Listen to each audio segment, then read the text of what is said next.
Sup, nerds. I am Darth Vader from the planet Vulcan. And I'm Jimmy. He's just Jimmy. Could have picked anything he wanted to be.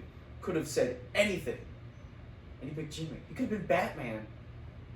Because Jimmy's the baddest ass in the world, that's why. What's this guy talking about? What? See? I picked up Mjolnir. I'm worthy. Jimmy.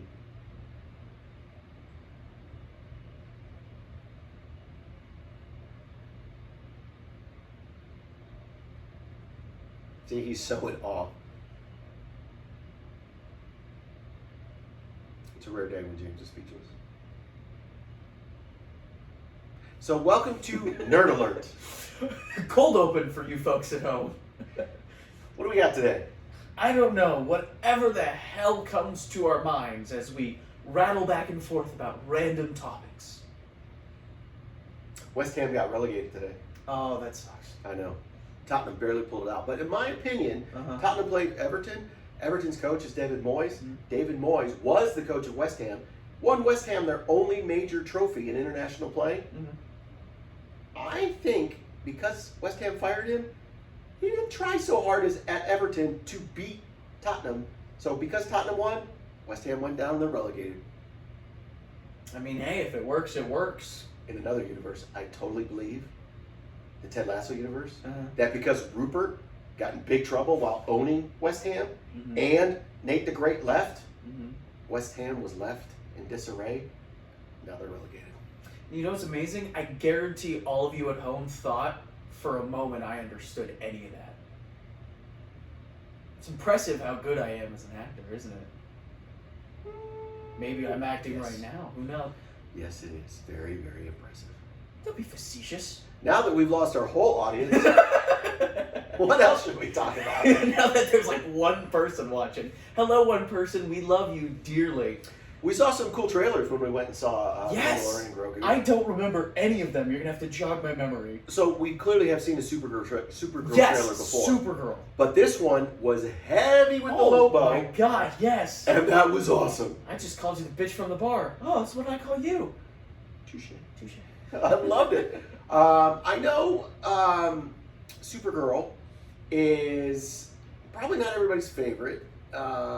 Which is unfortunate because, I mean, before Crisis on Infinite Earths, she wasn't a huge character, but then after writers realized, oh my god, we can actually do things with her, she started getting a ton of amazing stories. And I know this storyline is not the same as the 1980s storyline with Helen Slater, which I did enjoy. It's amazing to me to take Superman, the same physical abilities, and put that character in a body that she experienced the destruction and of Krypton and remembers it. She is sent to Earth to protect Kal-El. Yes. But she got there after him. And he's already an adult. She doesn't need him. Or he doesn't need her, I'm sorry. So she has zero purpose and she knows her home planet is destroyed. And what this trailer made more so was that the only connection she has to that planet and that life now is Krypton. And I got heavy John Wick vibes. Like, oh damn, they fucked with her dog. Oh yeah, they fucked with Krypto. I'm not saying Krypto died in the trailer. Please don't. No, we don't know the ultimate fate of Krypto. I would hope they would not kill Superdog. I think that would be a little drastic. But DC has pumped out some incredibly hit you by the, just kick you in the nads kind of stories. I mean, when The Killing Joke came out, Barbara getting shot was jaw-dropping, and it still is, because it's such... that girl? Hello, Oracle. Because it's such a shocking moment to be like, holy fuck, what? And then, of course, Jason Todd getting killed, which obviously the polling kind of foreshadowed that, but still, it was a shock. You can even say Batman breaking his back. Oh, yes. Maybe. Well, Sorry, Batman he did breaking break his back. Bane breaking his Yeah, back. he fell down the stairs. And weird. I'm not talking about the movie. I'm talking about the comic books. No. That When was shocking. Maybe he'll never be back. So Well, now we have this douchebag Azrael doing stuff. it's Death and Life of Superman. That was probably, I think, of DC's biggest stories. That has to be one of the most shocking. And again, this is before only Uncle Ben stays dead. We did not know that he was coming back. No. This was before, retconning deaths became a very common thing. When that happened in DC Comics, it was like, what? Huh? So and it does create for such an effective story, but that's for a different discussion. Watching this trailer, I was so impressed. I cannot wait to see this movie. I'm very excited for it. And I'm excited to see Millie Alcock play Supergirl, because she is very convincing alone in the trailers. And on that note, I've seen a lot of chatter online about how she was making fun of, or I think was telling Christian dads to shut up. Shut the fuck up. Why, if a man had said, I don't appreciate this criticism we're getting, specifically at me, so shut the fuck up. Yet because it's a female, oh my God, she's alienating, she should not do that, shut the fuck up. I'll say it for her as a white man. Yeah. Shut the fuck up. As totally qualified heteronormative white men, fuck off. Your sexism and your bigotry is wholly unappreciated in nerd space. I know we just lost even more of our audience, but we don't want you. No, fuck We don't off. want you. And you can be mean in the comments. You're only proving our point. Yeah. We like strong female leads. Yeah. It's almost as if they make some of the most compelling characters in fiction. It's almost as if they're fucking awesome. I know I'm going to sound like that one guy that's like, but I have black friends. My favorite hero of all time is Samus Aran, one of the strongest female leads ever. And he didn't even get the first reveal in the original game when it was like, oh my God, she's a girl? No! I have lived with that my whole life, and she fucking wrecks ass. So it is clear that you can appreciate female leads without being a fucking bigot. So, please. Thank you, Millie. Keep it up. Yes, we are very excited to see your performance. And Warner Brothers, if you could pass a little money our way. We're helping you out, bro. It's worth a shot. Worth a shot. Don't overlook all the Zack Snyder shit we said. Stick with us here on the James Cut. Anywho, what other trailers did we see? We saw a funny one. I forgot the comedian's name. I guarantee with Mandy Moore. It was almost like Mr. Mom reincarnate. And it was funny. The Breadwinner. Yes. I was like, I've not heard of this movie. Again, I can't remember the comedian's name, but I enjoyed him.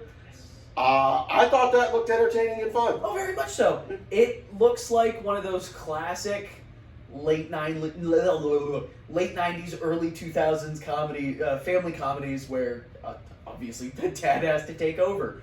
But it's, from what I can remember of, the classic male figure has to be single parental figure, a lot of those were more the dad just, how do I put this?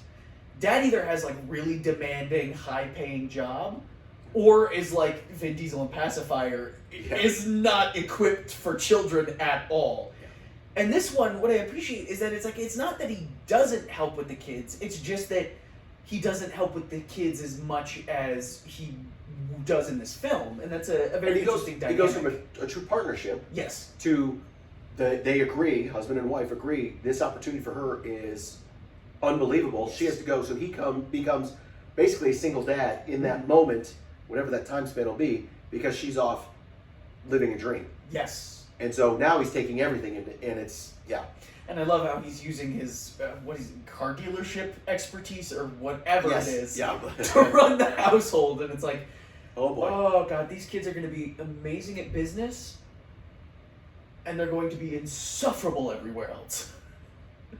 God, I'm trying to think. I will say I was disappointed we got 0 Marvel trailers. That was a bummer. And there's a lot of good Marvel stuff coming up. Yeah, that was a bummer. I'm trying to think what else we saw. Although I wouldn't be surprised if they're almost like waiting, just biding their time a little bit, so that when they do release trailers, it's closer to when the movie releases. But even Brand New Day would have been nice to see on the big screen. Something. Considering Spider-Man does pull in like everyone under the sun. Yeah, give me something, please. Gosh, we went over this before, and I'm sitting here and I blanking at the other We always saw Scary Movie. Scary Movie. Which we've seen a million times. I don't think Yes. there's any new footage in that. It's just, There's, it was funny. They have another trailer that has a lot of their better jokes in the film, and I'm kind of disappointed they're still airing the first trailer. You're right. It was missing a lot of the humorous parts, but it still looked funny. But as I've not seen any of the Scary Movies, I don't plan on seeing this one. But it still looks funny. I'm sure a lot of people will enjoy it. Mm-hmm. There were so many trailers. How are we forgetting? I mean, it might be a concerning sign that some of these trailers were forgettable. That's true. Oh, the Minions one that kept coming up. I will admit, I've lost track of the Minions. I don't remember where they are. It certainly helps that my kiddos have grown up, so going to see kid movies aren't really, top of the schedule. No, we only watch dignified French Art Nouveau film now. No, we don't. I hate French movies. But watching this, go with the joke, where they're conjuring up a kaiju from a book, H.P. Lovecraft, with a picture of Cthulhu, and then we get the cutest, smallest little Cthulhu I've ever seen in my life. And he's like, "Oh, you want monsters? I know."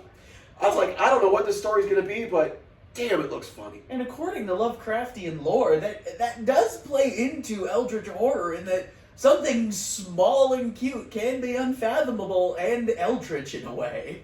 That is true. Which is kind of funny that it does end up being a brilliant joke, though probably unintentionally. There was that. There were a lot of trailers, and it's unfortunate that a lot of them were forgettable, excuse me. Odyssey. You reminded me. We'll get to that one. Mm-hmm. The reason why was we're watching Grogu Mandalorian kids movie, Toy Story 5. Yes. So a lot of these were movies we probably won't necessarily flock to just because kids are older. And not to mention a lot of them are sequels, so it's like, eh. Another entry to Toy Story. I'll be honest, I kind of checked out after 3. 3 was phenomenal. Well, I mean, 3 was the peak. Unfortunately, Pixar and Disney, if any of your executives are watching, you peaked. You peaked after 3. You gotta call it. So I've heard 4 was good. I watched it once. It was fine. This one looks a little late to the game in that their toys are fighting electronics for the attention of the kids. And I'm like, we grew up with that problem with our kids, and one's 20 and the other one's 17. So I feel like we're a little late on this one. Yeah, and if you really want to tackle a meaningful subject, it can't just be kids got an iPad. The more profound statement would be Bonnie is a teenager on social media, which I fear Pixar is too scared to tackle as a concept, even though 3 was fucking devastating. Wow. Like, obviously you can go for the heartthrob, I'm gonna rip your damn heart out, but I fear it's just Pixar's at a point where they are too afraid to go for risky moves, even with their sequel films, which clearly will bring people in regardless. And they don't give enough attention to their original films, which do have promise. Every time we talk about Toy Story 3, all I think of are those jerk-ass kids that edited the movie to end when they're going into the incinerator, roll credits, showed that to their mom, and the mom was like, "What?" And then it was like, I don't know, Thanksgiving dinner the next day or something where the truth came out. It's like, that poor woman had to live like 24 hours thinking Woody, Buzz, and the gang died. And that just goes to show how effective Toy Story 3 is a film, as a story, is that I still remember, like, vividly hating that fucking symbol monkey thing. Like, I still remember it. I'm like, I hate that thing. I hate that thing with a burning passion.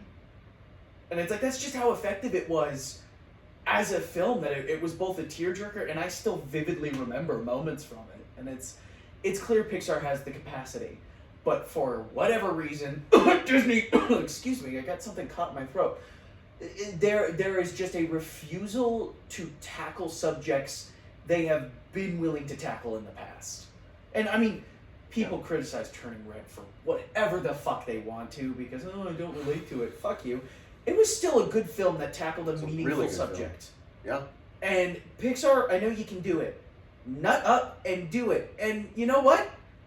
If Disney, sorry, something's caught in my throat. Whatever mysterious power is stopping you, just keep going. Keep going. I guarantee you, people will appreciate the original concept. Dear God, if there's anything I want my generation to shut the fuck up about with film, it's that they want new original stories that, they won't make themselves, which is like, you could just do that. You could just make new film. That's a different thing. We need more unique original film in just the film industry in general. And yes, I know. Sequels, blockbusters, all that jazz. That's great to see. Can we go back to the 70s where people just made the weirdest shit? Speaking of original IPs, we saw a trailer for the Odyssey. Yes! Well, is that really original? No, it's not. That's why that was an ironic statement. All right. Ode to Homer. Gotcha, buddy. But yeah, the donut one, right? We've seen trailers before, snippets. This had to be like a 2 to 5 minute trailer, yes, which was I fantastic. think it was like 3-ish? I have no idea how Christopher Nolan is going to pull this off because I believe we both read it. Yes. And it is literally an epic. Like, oh my God. It's a huge book and it's epic. And we have 3.5 hours. If he goes to 4, I think we might have problems. But, oh my God. And in this clip, they at least alluded to most of the obstacles in his path to get home and more of the battle than I would have thought. Yes, and I personally have read 4 or 5 of the classic epic poems, and the only one I struggled with more was Beowulf. So the Odyssey, is a trek and a half. I wonder why it's called the Odyssey. Anyways, but I wonder if, because a lot of time is lost to either sailing or Homer being stuck with Circe on the island where he's trapped as a sex slave for however long. You mean Odysseus? Odysseus, excuse me. What did I say? Homer. Excuse me. He's back to The Simpsons. The irony is that there are theories that Homer may have experienced a few of the adventures, which we don't know. But anyways, Odysseus gets trapped with Circe for 10 years because he fucked with the Cyclops, and Poseidon got mad, and also he fucked with Hera, and Hera got mad. So as you can tell, Odysseus is really good at getting on people's nerves. So I wonder if they'll almost start it after he breaks free from Circe, because the rest of that is basically what most versions of the Odyssey tell, and then we'll get flashbacks to what happened before. Well, we have controversy over why can't I think of her name right now? Who's the woman that the whole war starts for? Oh, Helen? Yeah. Helen of Troy. We have controversy over who that is. So I'm like, wait a minute, that's not the Odyssey. That's the Iliad. Yeah, that's the Iliad. So clearly she's in it. Well, we see the goddamn Trojan horse. But that's what I mean. They're telling, at least in the trailer, they're showing quite a bit of the war. I don't know if it's going to be little snippets or whatever, but that's not the Odyssey. So they're making the long book even longer. So at what point are we then on to just Odysseus trying to get home? Is this going to be Christopher Nolan's 4-hour epic? But then we seem to cut back to show a lot of his home life, yes, which he is not there. But that does happen a lot in the Odyssey. But those would be the scenes easiest to cut out to make the story shorter. Is true. But we have some great interaction with Tom Holland, Anne Hathaway, and Robert Pattinson. Yes, Pattinson. And it's like, okay, this is cool. Which, if we do not see the arrow scene to establish Odysseus's real, his right to the yes, exactly, I would be so disappointed because that was one of my favorite scenes in the book. It's nobody else can do moment. it. Exactly. Nobody else can do it. That's why it proves it's him. Well, and then you get the great scene afterwards where he slaughters everyone, and it's like, oh. Deservedly so, because they were living it up in his court on his dime. Don't flirt on my fucking wife. It's, yes, and it's, Yeah, if you know the story at all, Robert Pattinson's not going to meet a nice actor. No. He is not going to make it out alive. And if you think we're spoiling this, dude, there's literally a book that was BC, so. There's like one classical text older than it that that I would like be even more disappointed if you went, oh, spoilers. It's the Iliad because it came out first, right? I was talking about the Epic of Gilgamesh. Kidding. Everyone knows the Trojan horse. Do you think people in ancient Greece were like, dude, the Trojan horse? By the way, mind blown. the Trojan horse they show in this is quite elegant and beautiful, and I probably would have accepted too. The one I always think is from Gary Larson's The Far Side, which is a wooden piece of crap. So when I saw that, I'm like, damn. I mean, similar wavelength. I got a Monty Python's wooden rabbit. Yeah, and then we'll get in the rabbit. Well, what? We'll get in the rabbit. But Fuck. you already gave it to him. Anyway, Shit! So super stoked to see the Odyssey. Yes. Man, I feel like all the actors in there were tortured for how long it took. But at least we have a linear story as far as I know, because I'm still shaken up by Tenet, where I'm like, wait, what? Who? Where? When? Okay. I love it if it's just constant flashbacks. They start from the end and go backwards. Like, wait, so we end with the Trojan horse? I'm so confused. Anywho, looks awesome. Well, that would be a very interesting way to be a literary nerd. That'd be an interesting way to end it, where it ends with him having PTSD of the war. So Quentin Tarantino did not direct this. We're not doing Pulp Fiction 2. Yes. So for the trailers, those were the most memorable ones. Yes. Cannot wait to see some of those others again. Mm-hmm. We'll probably see on streaming or whatever if it comes up, like Toy Story and the Minions, whatever. What else we got going on? Oh, I don't think you've seen it. Daredevil season 2. Yes, Daredevil. Born Again. I have not seen it. Whatever. I should say that. Season 2 is completed. Punisher. One Last Kill. Completed. I definitely see what's going on. I'm not going to give away spoilers. I don't want to ruin for him as well. Although I will say, Judith Light being in The Punisher was mind-blowing. Like, I saw her, didn't recognize her at first. Then I'm like, wait a minute, she looks familiar. Then I'm like, oh my God! The mom from Who's the Boss? Are you kidding me? What? And I know I've seen her more recently, and there was a Billy Crystal streaming show on that she played in that was haunting and terrifying, which was on par because it wasn't a comedy with Billy Crystal, which you would expect. It was sort of a horror streaming show. But that was pretty awesome to see her be a badass, and she's the match that lights the incident that goes on in the show. So that was cool. It also, I'm a huge fan of Netflix season 1 and 2 of The Punisher, as well as his work in The Daredevils. Lesser extent with his most recent appearance in Daredevil, because he literally just appeared. I was really hoping in season 2 we'd see him come back again, because the police force that is against vigilantes has his logo on their vests, and I was really hoping to see the comic panel where he tells the cops, if you want a hero, I'm not your guy. Nobody does what I do. You should...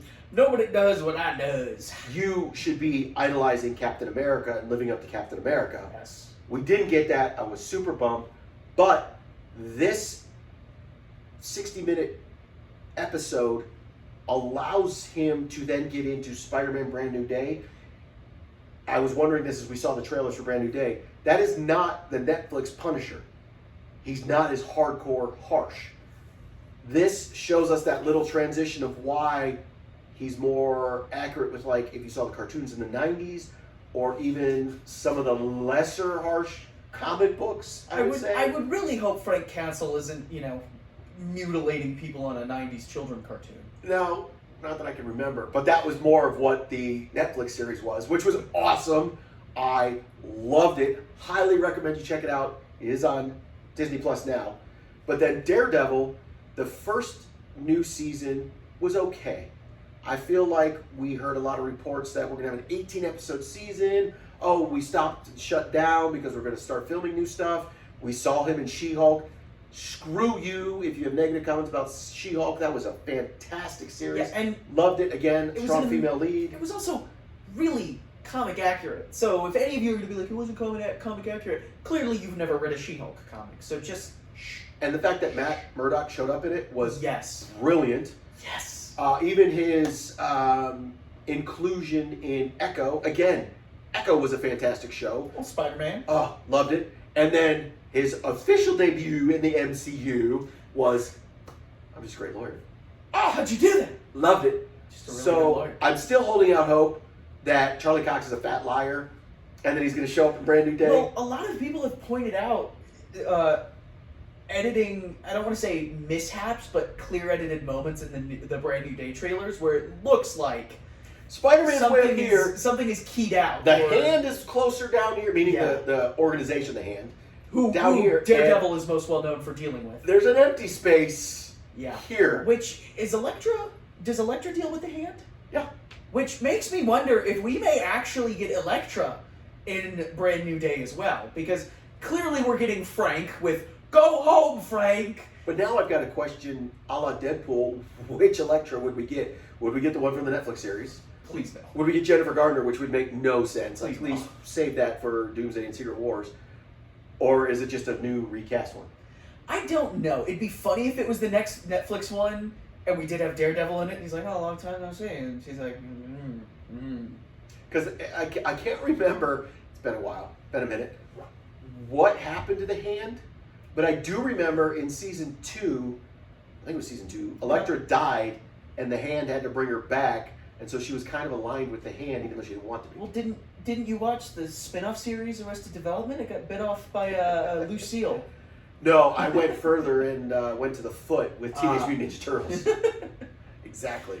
And then the Teenage Mutant Ninja Turtles showed up in New York in Brand New Day, and they wrecked ass, and it was epic. Now that would be awesome. That I would be awesome. I would be you mocked it, but I would be so fucking shocked Yes. if of all characters TMNT showed up. even if a pizza just gets delivered into the sewers, that would be enough. Enough reference. I do desperately want Pizza Delivery Boy Peter back, just so we could get pizza time. Brand New Day. He's on his own. Anywho, so this season of Daredevil was much tighter in my opinion. Kingpin, Vincent D'Onofrio playing the Kingpin. Oh god. The moments he goes off and is just brutal violence, which is basically the last episode, he's a force to be reckoned with, and you don't want to reckon with him. No. We saw it a little bit in Hawkeye when he was first introduced into the MCU. Mm-hmm. Then we saw him again in Echo when he lost his eye. So he's back to being full force, and he has a reason to be, which is cool. And there's a great standoff between him and Matt Murdock, and it's not over. It is not over at all. Matt's in prison, and Kingpin's on a beach somewhere. And it's like, and the one thing that just did disappoint me, only because of the comic books, yes, Daredevil goes to prison. He goes to prison full mask. So I can't say Matt Murdock in that reference because it was Daredevil literally went to prison, went to court to keep his identity hidden. So he went as Daredevil. He unmasks himself in this. Everybody now knows who Daredevil is, and he goes to prison at Matt Murdock. And I'm like, I really like the storyline with Daredevil in prison, so I'm not sure how this is going to play out. Again, I have full faith in Marvel because they've shown me they can do it, so I can't wait to see what they do next. And I absolutely adore Charlie Cox and Vincent D'Onofrio because they love their characters and they love keep coming back to them. And I don't see an end in sight, which is the biggest one could have been the 5 years that I had to wait between Netflix and Disney. But they keep coming back, and I love it. Yes, and it is so nice to have a street-level character doing consistent work, because all of you asshats ruined She-Hulk for us. Speaking of which, we got Jessica Jones back. Yes. And we got Luke Cage back. Yes. I'm not so sure I'd be excited with Iron Fist, Danny Rand coming back, only because... because... If they bring Iron Fist back, I really want to see the Marvel Rivals version they have, which is a lot more...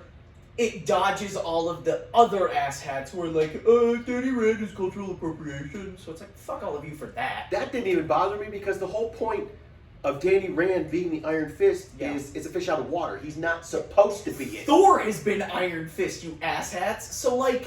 That's what makes it special. If it's Shang-Chi as Iron Fist, it's like, well, that's just normal. That's fine. And Okay, it I'll watch that works. story too. It works. But one of the reasons why it makes it so unique is that it's Danny Rand. Yeah. And But they didn't pull it off in the Netflix version. And that's the hard part. So I'm not stoked to initially see that. Excuse you, Doctor Strange, white man going to learn Tibetan monk practices, that's not cultural appropriation? I'm just saying. It's the same damn story. It's the same damn arc. One is just punching people, and one is just magic circles. Well, there was a lot of flack for the Ancient One being, what's her name? I can't remember her name, but in the movie. I didn't think it was inferred that she was white. I just thought No, she there was... was a lot of flack because I think she's Scottish or Irish in real life, so that's what they... I thought it was just implied she was really pale. No, it was a lot of flack. Anyway. Well, excuse Yeah, me. What because the people fuck are do I haters. know? They're just haters. Anyway, whatever. So, yeah, I cannot wait to see how the events of these two series translate into a brand new day. Yes. Because at some level, Spider-Man, although he's been with the X-Men, he's been with the Avengers, ultimately he's a New York City guy who's street level. And I love that about him. Love it. Go home, Frank! Another series that just ended, which one of my favorite characters, Maul, Shadow Lord. Oh my god. I keep saying Darth Maul, and I keep getting corrected. He's always going to be Darth to me. Ex-Darth. Yeah, Maul, whatever. I love that we're seeing more Maul stories. This is the first Maul-centric story we get. Other times he's been included in Clone Wars or Rebels. In books and such, we've seen Maul-only stories. But this is the first animation we've seen him in. It was fantastic. Where it's focused on him. Yes, fantastic. I still have a question with the Inquisitors, how they keep showing up in this time frame between Revenge of the Sith and I'll even go as far as Rogue One, but they're nowhere ever again. I don't know if it's explicitly in the lore, but, and I may be just pulling this out of my ass, but I swear there's a purge on them at some point. I don't remember, and I don't know if this is true or not, but I swear to God, there is a purge or something where they just get wiped out. And it might be Palpatine sets up something where it's like, Vader, go kill the Inquisitors, or Palpatine just keeps sending the Inquisitors on more and more dangerous quests. I'm not sure. And that could but be. I swear they get purged. That could be. And I get it. They were a big part of the Clone Wars, the show. But Survivor with Cal Kestis. yeah. Even Kenobi. Yes. But at the basically the 3 to 4, or transition from 3 to 4 universe, excluding Solo and Rogue One. But again, I want to see something more specific to how you recruited them. I know where they come from. I'm not an idiot, but I want to literally see them make that transition. Yes. We saw it with whatever 10th sister or whatever it was in Kenobi. Get it? She was a Padawan. Okay, that's what I assumed. But I want to see where you get this army and why they're sisters and brothers and their numbers and all that. I want more of that. So, getting again references to people who look like badass Sith, but at the end of the day they're just Inquisitors. I need more. Anywho, it was badass though to see the Inquisitors taking on Maul. I was about to say Darth again. Damn it, Maul. But then Vader shows up. Darth Vader shows up, and Maul looks at him and goes, "You're not an Inquisitor." And it was like, you? oh my God! We all know Darth Vader is Anakin Skywalker. We all know he's the chosen one. And we know the prestige of just Darth Vader as a character in general. But in universe, nobody knows where Darth Vader came from. Yeah. The only people that ever saw Anakin as Darth are like Kenobi and Yoda on tape or security reels. The rest were killed. And that's ostensibly. That's thereafter. They didn't know. witness it. No, and they didn't figure out he was Vader in the suit until Yeah, that's what I mean. Yeah. They saw Anakin do this. Yes. And he was Darth Vader at that point when, in fact, even Mace was already dead. And he kneeled down. He's like, Yeah. oh, now Darth Vader. Okay, cool. So, literally, only from those security reels. Yes. Until Kenobi, when he cracks his mask and he sees, oh my God, you're Anakin. Yeah. Or, if you want to go to Rebels, when Ahsoka fights him and finds out, oh my God, you're Annie. You are my master. So literally, the only person who knows Vader is Anakin is Palpatine. And Thrawn. Well, yeah, Later Thrawn discovers in the books Yeah. because he had worked with Anakin and then he works with Vader. Thrawn clocks Which it. is awesome. Thrawn, I really want that adapted into Oh however they adapt it. I would love that story because it's Thrawn was effective in Rebels, but I felt like they really had to tone down how terrifying he is because it's a kids show. Yeah. And Ahsoka gave him that prestige, but he wasn't on screen long enough for it to work well. I want Thrawn as the ultimate mastermind. I'm just saying, there's 6 books. I don't remember which one this happened into. I'm sure nerdier people than mine will comment in the comments below. But I would love to see, because Hayden obviously loves playing Vader and Anakin still. Natalie Portman mentioned when Taika Waititi said, hey, would you like to join Star Wars? Like, I was Star Padme. Wars. So to have her come back and do the book where Thrawn Oh my god. works with Padme and Anakin, and it intersperses with stories where Thrawn is working with Vader. You don't have to age anybody. I don't give a shit. No. I will We suspend belief. could do the Saw where Jigsaw's Exactly. just himself. Turn his hat back around. I don't care. What's up, fellow kids? I know. Please. I would love to see that happen. Oh my I god. never will, but I would love. We have a live action I Thrawn now. wouldn't say never. It's possible. It's the odds are unlikely. Please. Hey, Filoni, Please. Favreau, make it like Please. a straight to streaming 60-minute short film, and it'd be so amazing. Now I'll quote Star Trek. Make it so. Exactly. So, God. anyways, it was awesome to see Maul look at Oh Vader and my be God. like, "You're not an Inquisitor." It was so awesome. But then it was sad because the character I love so much, Maul, who has been through a whole bunch of shit, who has killed a Jedi who could have been a master and sat in the council but chose not to, and Qui-Gon Jinn, somehow lost his legs only to fight with Kenobi, but overcame all that. He kind of got his ass kicked relatively easy, Well- which makes it, well, God, he is the chosen one, so I guess so. But what's so funny is that when you watch it, Vader isn't whipping out any like super amazing moves. He's just like, and it's like,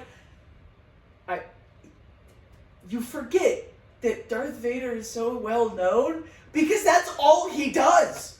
That's all he does. He doesn't fight to like subdue. He just fights to kill. Well, that was one of It's the like, whoa! that was one of the cool things to see in this. He had to use a little more strategy. Oh yes. So, and he was theoretically, I know this sounds weird because he's barely a man, Mm-hmm. but he was younger version of Darth Vader. So he had more anger, so he was closer to that event that happened to make him angry. Yeah. But he was just more powerful. And to see him use full power, but then again, Maul escaped. Mhm. And it was almost like the end of Rogue One where he's like, whatever, I'll catch him again. And it was like, okay, cool. And very much so. It honestly makes his fights in the original trilogy that much funnier. Yeah. That he's holding back against Luke because he doesn't want to kill his son. But then he's not engaging Kenobi because he's like, what the fuck is this desert hobo going to do? Yeah. What is this motherfucker going to do that I'm not going to see coming because he's done it before and he'll do it again? That's what was awesome with retconning because of Kenobi. Mm-hmm. Kenobi kicked his ass Oh my god. in the desert. It was like, oh my God. Well, He he kicked got his it. ass on Mustafar. But, well, that was the height of Obi-Wan. That is true. Obi-Wan had lost powers, and theoretically, Vader should have been the master then. Yes. But Kenobi kicked his ass again. So, on the Death Star, as the Alec Guinness Obi-Wan, and kind of be like, you're right, like, I'm just going to parry and step back, and I don't know what you still can do. Yeah. Well, in the gravitas of Alec Guinness, whether he was trying or not, it's still so funny that in a way it almost looks like Obi-Wan's goading Anakin, like, oh, Yeah.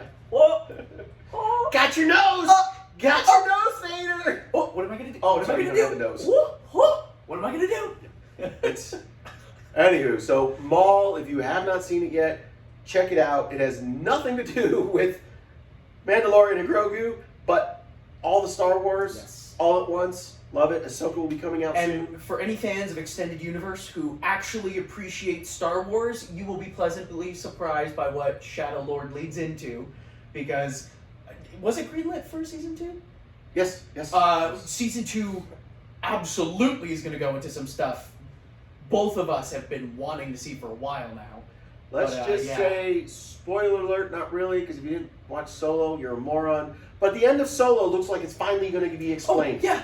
And maybe, just maybe, we might see Han Solo in season 2 of Shadow Lord. Or, more importantly, Kira. Well, that too. I'd like to see Kira. Yes, Kira, obviously. I just want to see my favorite Han and Chewie. How the fuck did we get out of this time? That's like true. That's just Han Solo at this point. How the hell did we make it out alive? As a side note, if you have not read the War of Bounty Hunters in the comic books, I can't say which comics it's in because it was a storyline that crossed several of the comics. Highly recommend it. I grew up in an era where Han Solo was frozen in carbonite in Empire Strikes Back, and then like a year later or weeks later, very shortly after, just delivered to Jabba the Hutt, and then we see him again when the gang shows up on Tatooine. No, a lot of shit happened to Han frozen in carbonite and somewhat thawed at times in carbonite, and it turns out that Kira was involved, and that's why it's called the War of the Bounty Hunters. Several bounty hunters were involved because Boba Fett just couldn't do it fast enough for Jabba. Yeah. Well, my favorite is, I lost Han Solo. How the fuck do you lose a chunk of carbonite, dude? Yeah, but it's awesome. It's a giant block. Highly recommend you check it out. And again, we're sitting here talking about comics. That's the kind of nerds we are. We check out all media, and we try and give you insight into where you can get more information, but we are not trying to nerd shame you. You can watch Maul all by yourself. You don't need to know any other information. You might be a little lost, but... Well, I mean, I think if you watch the movies, you're okay. Yeah, if you watch the movies, you'll be fine. You should watch Clone Wars to find out how he got his legs back. But, yeah, I think there are instances like the TV show Ahsoka. I honestly don't know how anybody would watch that without having seen Clone Wars. Or Rebels. Because there's so much information there, like, who the hell is Ezra? Why are we going to find him? What are these space whale things? Where the hell did they come from? Why is Sabine a Mandalorian? Who is Sabine? What? Yeah, so that might be the biggest example of you have to watch something else. Even going to see Mando and Grogu in theaters, you don't necessarily need to have seen the other seasons. At least the first season, I think, would be... It would give you a lot of I information. wouldn't say mandatory, but heavily recommended. Yes. But Ahsoka's the only one where I'm like, dude, I don't know how you know shit about anything. I know, right? Anywho. I binged Rebels just so Ahsoka would make more sense. So we're not trying to nerd shaming anyone by giving all this information, but we are big fans of comics, so go check out your local comic book store. Ask them all about Star Wars or any other comics. There are so many. My daughter and I and James went to go Maximum Comics, and Maximum goes in, do you have any cowboy comics? And like the best I could do off the top of my head was like, Jonah Hex? I don't even know. It's a running series right now. I tried to get into Lazarus, which I know it's not cowboy, but it's one hell of a sort of dystopian Western with amazing, strong female characters. But it was great because they were able to point her in certain directions. And she ended up, because she also is a BMXer, asked about extreme sports, and she ended up with a Godzilla skateboarding comic book. I did not check it out, so I don't know. We'll have to get her own review. But yeah, comic book stores, again, we recommend Maximum Comics in Las Vegas because they are the most friendly, helpful store. I know, guys, I'm almost 50 years old. You go into a comic book store, Get a load of this guy. And a lot of times you walk in and the dude behind the counter is like, not worth your time.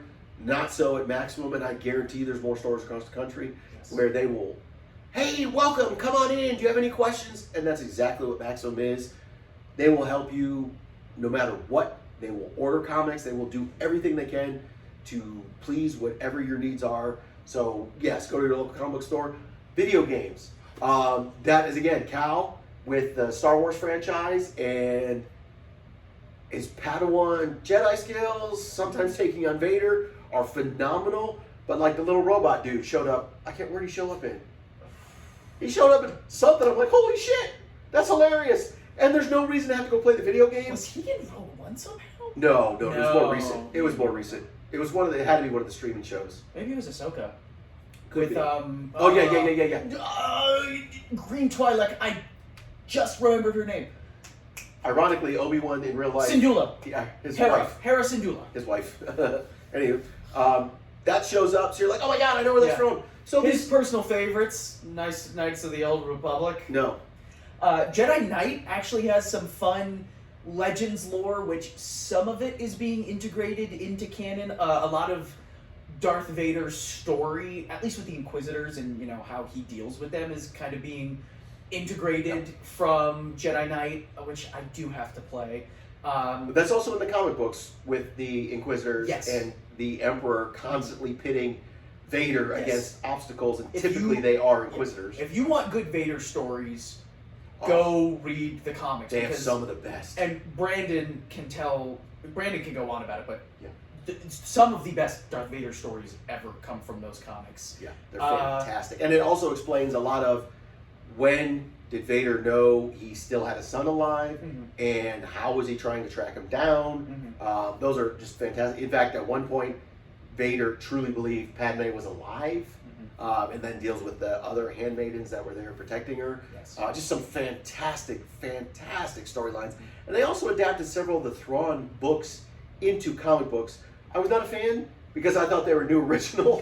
So I read them like, I feel like I read this already. I know this. Damn it! I read the novel. Shit. It's fun to reread them, but sometimes it sucks. I just didn't know, so I was disappointed that I already read it. Surprisingly amazing version of like a what if for Star Wars, Visions, which I have seen bits and pieces of. I actually have to sit down and watch it. If you're a fan of more like, well, what if Star Wars went well outside of the original canon, and it's like there's some amazing stories with that are just fun little snippets. Ironically, like the Battlefront games and Rogue Squadron have a lot of surprising story beats that are just really interesting to see just from the games. We're nerds who will explore as much of the extended universe of something as we can, because that's why we love these worlds. And to his credit, George Lucas is not the most amazing writer when it comes to, in the immediate sense of writing a screenplay. But my God, he is a world builder, and he is fucking incredible at it. I will also say, I am not a fan of the High Republic novels. I just could not get into them. But the comic books, I thoroughly enjoyed. And Acolyte was fun, so all of you can shut the fuck up about it.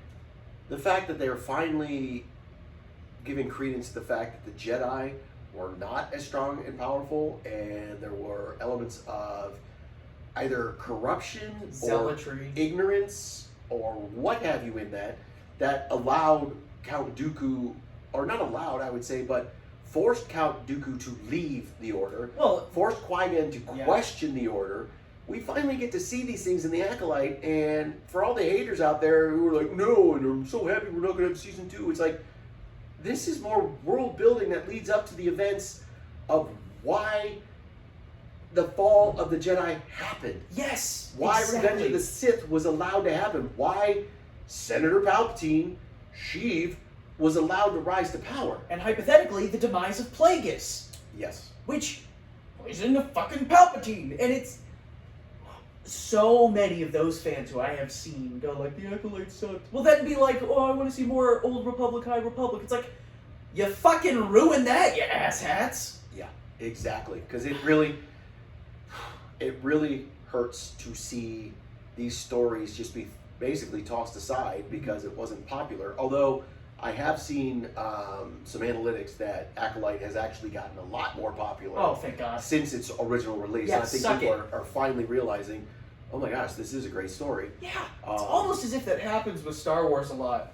Yeah, but it explains. And that's, I mean, even Yoda at the end of Revenge of the Sith, and if you read the novel, it's more so, where he talks to and about Qui-Gon. And Qui-Gon, yes, he's gone in corporeal form, but as you see in Kenobi, he's back as a Force Ghost. He was talking to Yoda, and that's why Yoda went to Dagobah so he could become more powerful. And luckily, Luke survived long enough to be trained a little bit by Yoda, so that then he could see Force ghosts and do all that stuff. But it's like, yeah, Qui-Gon learned and taught the rest of them how to become more powerful in the afterlife. That's why you don't see millions of Force ghosts running around in the movies, because they just weren't that strong at that point. They hadn't learned how to do that. It might be something they had in the past, similar to like, oh my God, it's amazing how Mayan, Aztecs, Greeks, Romans had all this technology, and here we are like morons sometimes, not knowing things. It's like, yeah, we lose some culture, education, intelligence. Look at the Middle Ages. Literally the worst point, not in human history, because I can't remember what the event is, but it was a very devastating event, I believe on the Asian continent, that destroyed a lot of information that was very advanced. And also all this stuff we've lost from, the Greeks and the Romans through just sheer age. But the Middle Ages is one of the worst intellectual moments in European history, because so many pivotal texts that had vital information about mathematics, science, philosophy, art, anything, destroyed.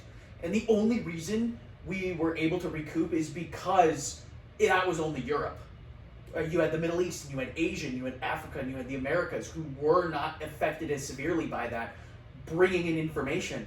And you see this with the Jedi doing the same shit, and that's why Dooku left the Order, and that's why Qui-Gon was turned off to the idea of joining the Council, and that's why they fell. Because they destroyed important texts, and they withheld or refuted information that was vital to building a better understanding. It's not my favorite Star Wars book, but it gives a lot of this insight. It's the book with Count Dooku and why he left, and how he and Qui-Gon were very much into the ancient texts. Yes. And learning about symbols and artifacts and how they affected the Jedi Order, the Jedi, and the Jedi Council was like, no. And basically they sealed that information away so nobody could access it, and it couldn't, I guess, give rise to the Sith, even though they're in there. But then again, because they weren't aware of the Sith, because they shut this down, look who was able to come to power. And again, all because of Darth Bane. Please do more with Darth Bane. He's barely canon because of the Clone Wars. Mm-hmm. Please do more. In my mind, his books are canon until I'm told otherwise, because he's the one that came up with the Rule 2, and he's the one that allowed the Emperor to do what he did, because he made that decision thousands of years in the past. Anyway. Well, and I believe they are bringing the Knights of the Old Republic games into canon, which gives more credence to Bane and more Old Republic. Yeah. That's actually before Bane. Yeah, I know, but it gives more credence to bringing Bane in because it's, Old Republic stories. Don't get me wrong, I like several of the books. Darth Revan. Darth Revan has who's such the other a one? story. Darth. Dang it, I can't remember his name. He's the super evil. Yes.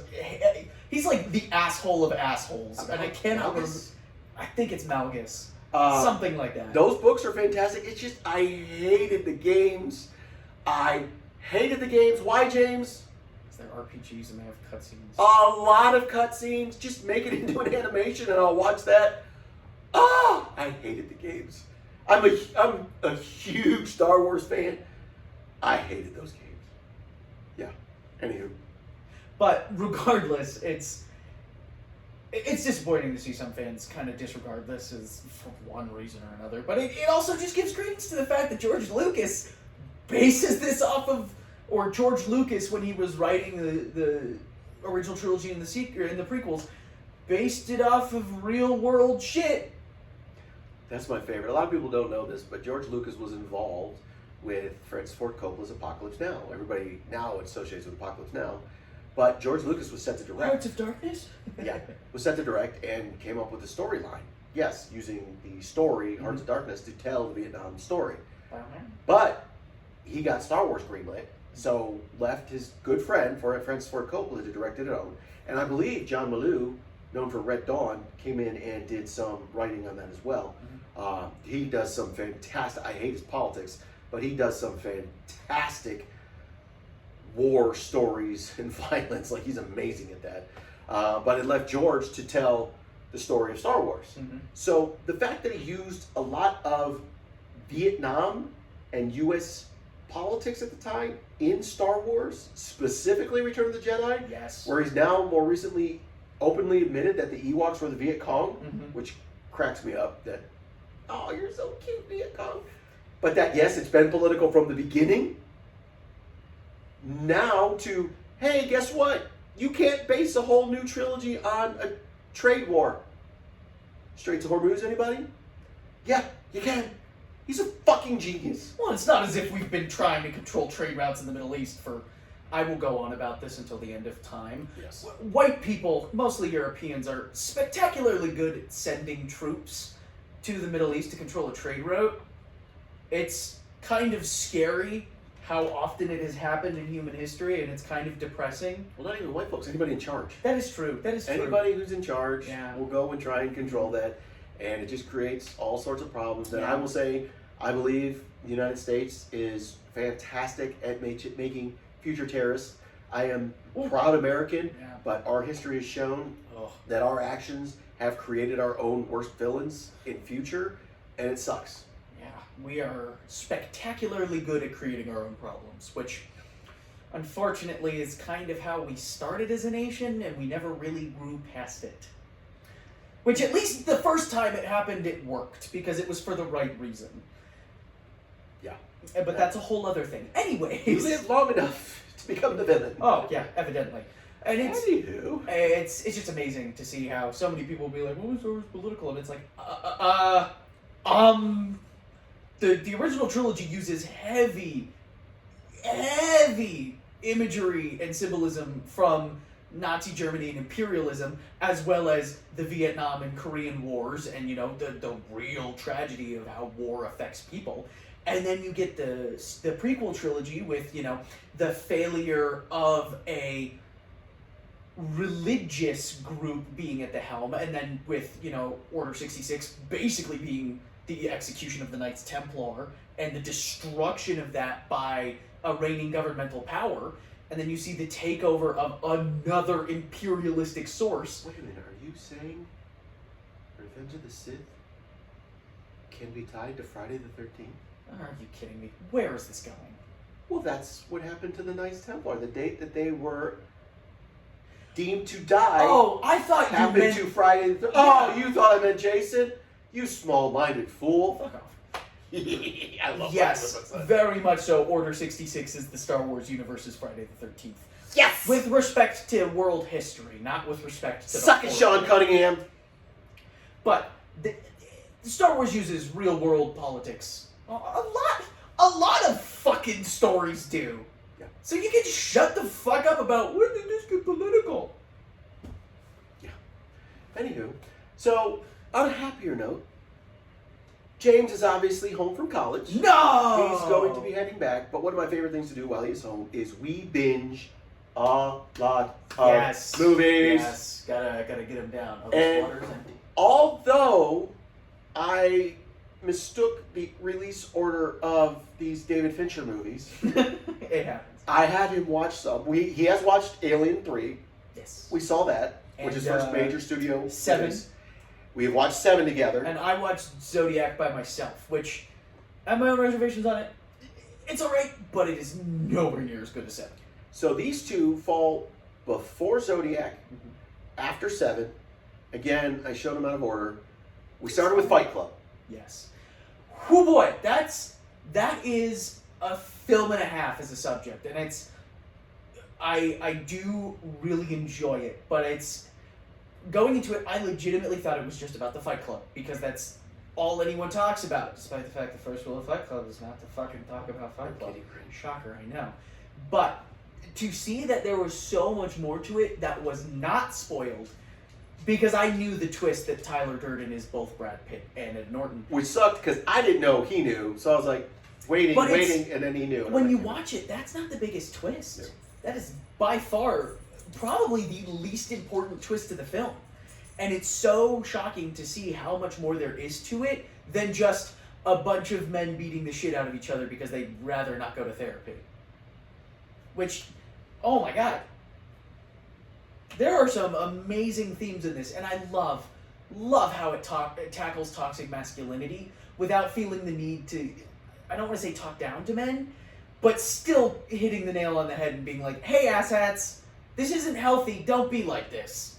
And obviously people will miss the message, but I love that the entire film is about a bunch of broken men who refuse to be better at any point in time.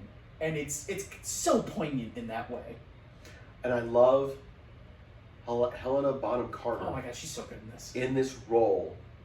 And you just see the little things, like Ed Norton's at the top of the stairs, Brad Pitt's down the stairs, building his bunk beds, and don't tell her about me. And you assume he's talking about, like, don't talk to her about me because it's this weird relationship that he'd lose his mother and father. But no, don't tell her you're a psycho and that you have a split personality and Tyler is the crazy weirdo one.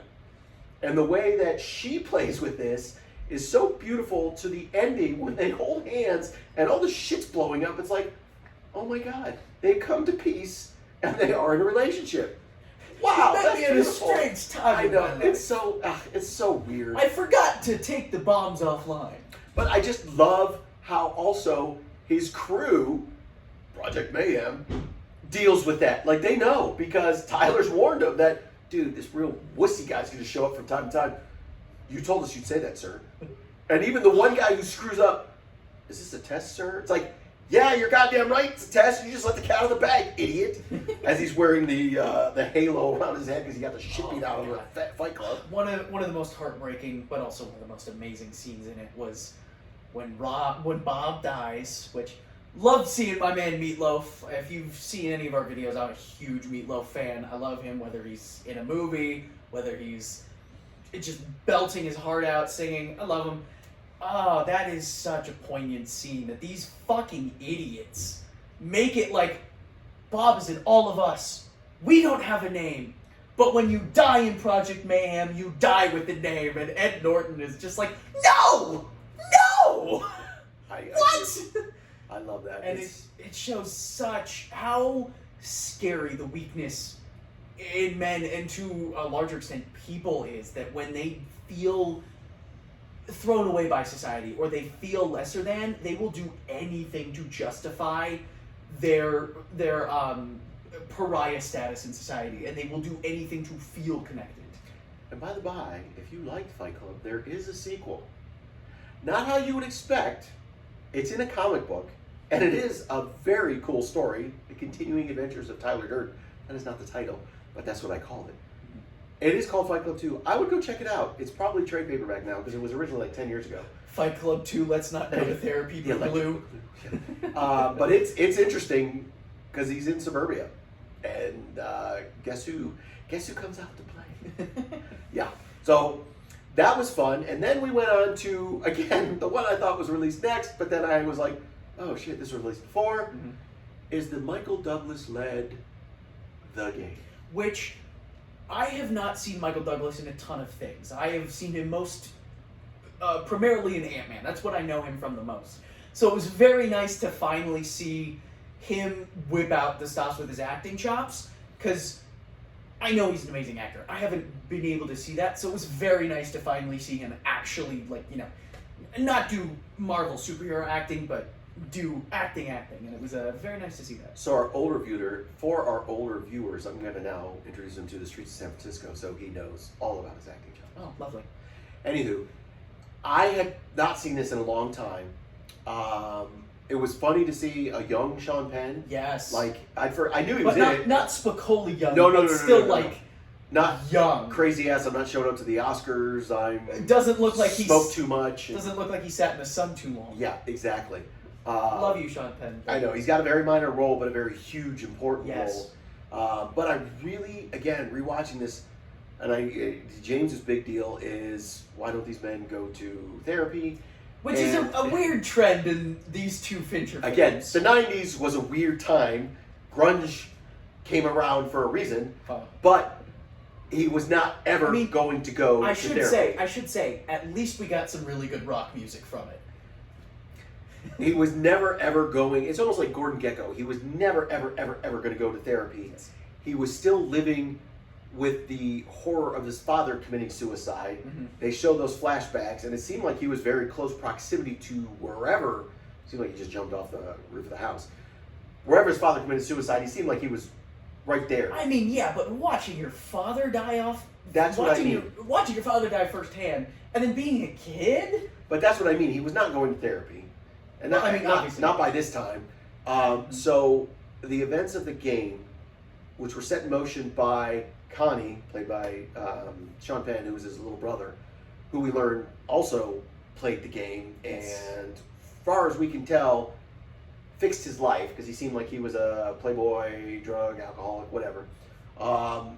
Was absolutely necessary, and to watch the things that the character goes through and essentially losing it all, but then fighting his way back only to lose it all, lose even more, even though he thought he lost it all, lose even more, i.e.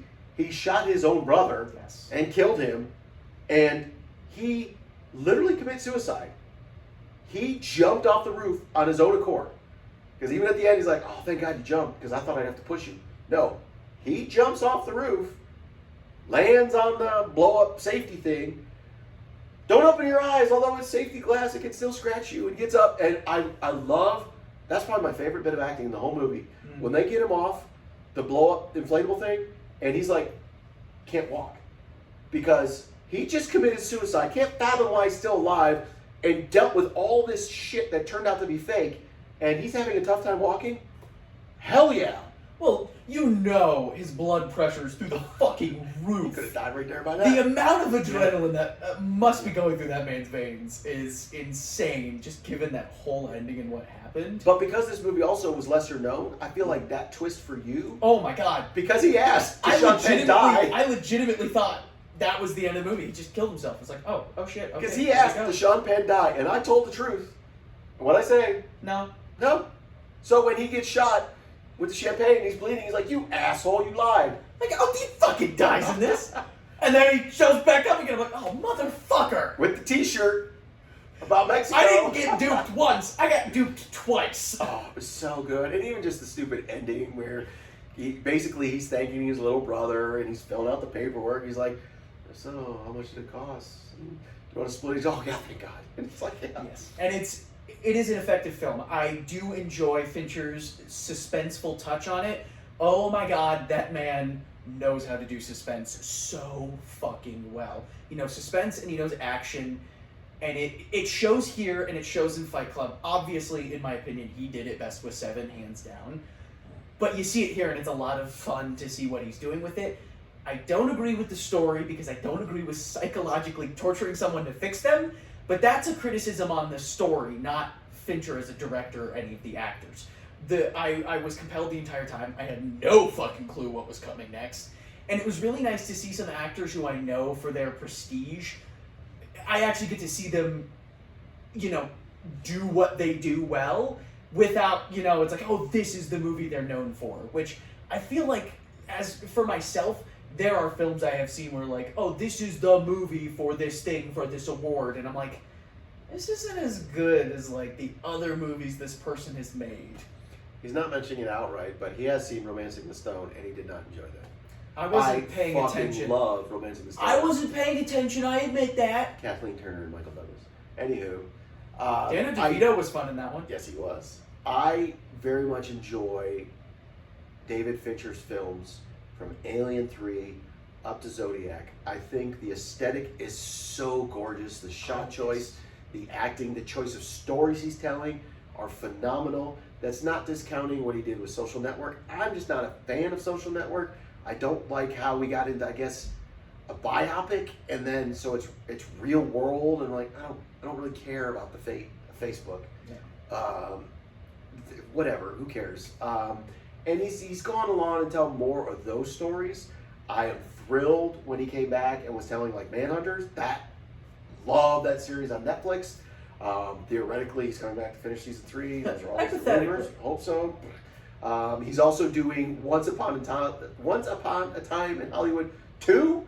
The Adventures of what's his face, Brad Pitt's character. Yes, so I'm. He gets to work with Brad Pitt again. I know, so I'm excited by that to see them work again, and it's been 30 years. I'm not good at math. Something like that. 90s to 2026. Yeah. So I'm excited for that. Yeah, 29 years from 97 to 26. So I'm a big fan of Fincher. There's just that middle part where I'm like, whatever. But I really like his aesthetic.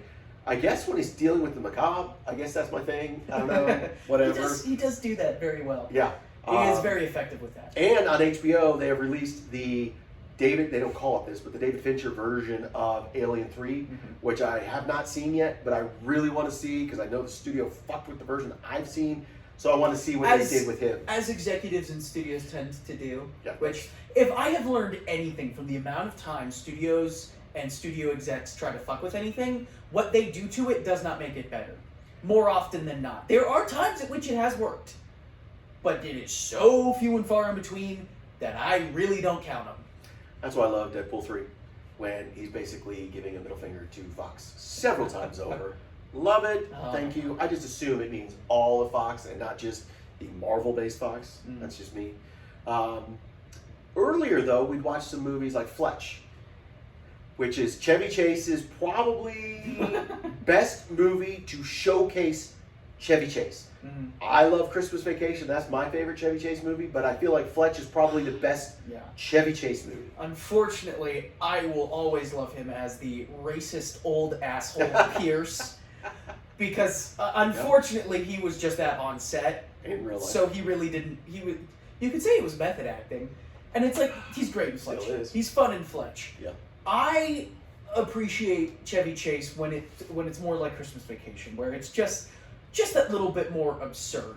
Fletch has that dry humor I do appreciate, but I don't know why. I just can't do it with Chevy Chase. I think it's kind of like the opposite end of Adam Sandler, where Sandler goes too far into it sometimes for me to really care. Where it's like Chase feels like he knows he's funny, and so I'm like, what are you doing, dude? It is weird rewatching these and being like, what's the difference between this character and Caddyshack character? Yes. And some of his other, very popular 80s characters, even including like Funny Farm. I wouldn't go so far as like Modern Problems. Again, I think Memoirs of an Invisible Man, John Carpenter took it over to direct with Sam Neill. I think that's a fun movie. People hate it. I thought that was a different film for Chevy Chase and Daryl Hannah, and it showcased more, but it's not really known as a Chevy Chase movie. But yeah, rewatching Fletch, it's like, okay, it's funny. I love George Wendt in it. That's great. A lot of the supporting characters. Yes. There's a lot of fantastic one-liners, and I know they went off script quite a bit, but it doesn't hold up that well. And I feel like the John Hamm version that's come out is a little more entertaining. And speaking of a film I would not have expected to age as well as it did, the Owen Wilson Jackie Chan classic Shanghai Noon. And you can tell this is obviously the forgotten Jackie Chan movie, because when we said we're going to watch a Jackie Chan movie, and... Well, I just went Rush Hour. Exactly. So when we whipped out this one, because we were talking about cowboys, oh my God. It's still hilarious. This is the movie I point to every time. We went on break when I was in film school. Allison and I, we went and saw Shanghai Noon, which was just released in theaters. We get back from Christmas break, and everybody's talking about it. There was Amelie that came out, and there was a couple other really highfalutin movies. And I'm like, dude, I went and saw Shanghai Noon. It was hilarious. And the looks I got in film school were like, I'm like, say what you will. It's hilarious. I enjoyed it. Oh, it's a super fun film. Jackie Chan is a genius. The outtakes were hilarious. Oh my God.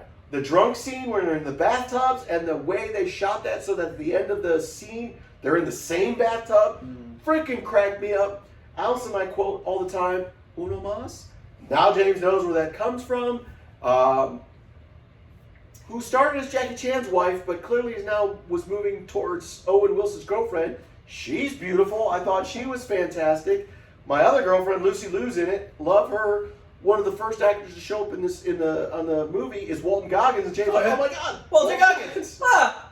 Oh my God, this film is so much fun, and I was a little concerned it was going to age itself out because of some things, which I do think a lot of it gets the pass because it is a period piece, and it's yes, it does use, language that is appropriate to the period, given it's a native Chinese man in the Middle West, in Nevada, which represent our home state, but it's actually quite period accurate with a lot of the other stuff it brings up. So it's like they did their research to some extent, which I can give it credence for.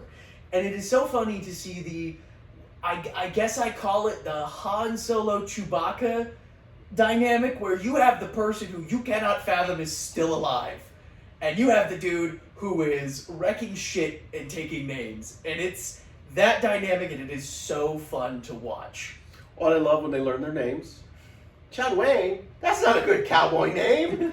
And then, what is Owen Wilson's? Is it Clint Eastwood? Oh, it's something stupid. No, it's Wyatt Earp. And Wyatt Earp. Freaking hilarious. So perfect. Oh, yeah. Just stupid jokes. We haven't done... How do you survive out there? I don't know. Do you want your chopsticks back? Hilarious. Love it. How many times is Owen Wilson almost near death, yet he survives? Oh my God. And it really, we talked about this. I hadn't ever thought about this, but he is literally Kurt Russell in Big Trouble in Little China. It's He's just along for the ride. You are not the hero, dude. You are not. When he gets, when he's talking to Xander Berkeley, I can't remember the character's name, but he's in the shootout in the church, and Xander's like, so how am I doing? Oh, you almost got me a couple times. And there's bullets everywhere in the roof, but none near him. Yet the pole that Owen Wilson's hiding behind is just beat to hell from all the bullets from Xander. I'm like, freaking hilarious. And then he comes out and he's shooting at him. And even Xander's like, how the hell did that happen? As he's dying, falling backwards, because the one shot he hits all movie is right dead. Freaking hilarious. Then Owen Wilson thinks he's indestructible because he holds up his robes and there's bullet holes everywhere, but not in him. And he's going, oh. It really goes to show the difference between precision versus accuracy. Exactly. And luck. The fight scenes with Jackie Chan, that dude is brilliant. Oh my God. You know he just showed up on set and was then doing choreography, specifically when he first meets the indigenous little boy. I can't remember. They say the tribe, but I can't remember off the top of my head. But like, something. They're in the middle of the woods. Apologies, yeah. And he starts using the trees and the flips, and it's like... There's some amazing blocking. Clearly. Fight choreography. Awesome. And then the humor when he goes back to the tribe, and clearly he's having peyote or whatever, and they're like, oh, what is that? You know, he's like, goofing off, and being Jackie Chan, and then he wakes up next to a beautiful woman, and all of a sudden he's married because of... He didn't complain last night. I love the ending when they leave the saloon. Yeah. And Jackie Chan's like, my family! And Owen Wilson's like, what? Yeah. Or when they're both in prison and he pees on the shirt, he's like, no, you touch that. That's your pee. And he's like helping him with the twist. He's like using just a finger. And then his wife shows up and just rips out the back walls. Like, after they had gone through the bars. Yeah, with the pee-soaked shirt. And yeah. It's just humor, hilarity, the fight scenes, Lucy Liu, the great storyline of her leaving the Forbidden City and in love with the storyline, or the story, the Princess and the Frog. Yes. Just, it all works. I love it. I'm very happy that it does hold up. Honestly, the only thing that doesn't hold up is the Kid Rock song, I Want to Be a Cowboy, which is a great song, but unfortunately Kid Rock has really ruined it for me because he's an asshat and a huge Trump supporter, so fuck that guy. But other than that, it holds up, and you have to stay after the credits or during the credits because they do the outtakes as Jackie Chan does. Which is a lost art. And I get modern comedies have moved towards a different format, but I miss outtakes and bloopers because they are such fun to toss in at the end. Which is a nice Easter egg because his first American movie was Cannonball Run. He did not speak English, but his fight scenes were still amazing. But most Burt Reynolds movies would have those after credits or during credits outtakes, and they were just pure gold. And to see Jackie Chan evolve from, I think it was 1980 when Cannonball Run came out to 2000 when this one came out, and obviously a lot of movies in between. It's just phenomenal. The comedy still holds up. I know he does a lot of other stuff too. Obviously, a lot of stuff focused on martial arts. But to see him just flesh out this comedic character, I do believe it's better than the Rush Hour series. But so be it. He's a great comedian. Next, we'll have to do Shanghai Nights. Yes. Where we haven't told James yet. I'll do it right here on camera. The duo meet Arthur Conan Doyle. He's not a sir yet. Yes. Hilarity ensues. Please tell me he's a really bad detective. It takes place in London, England. Oh! So now you have an American cowboy and a ancient Chinese city. What was it? Was it Beijing? No, it wasn't Beijing.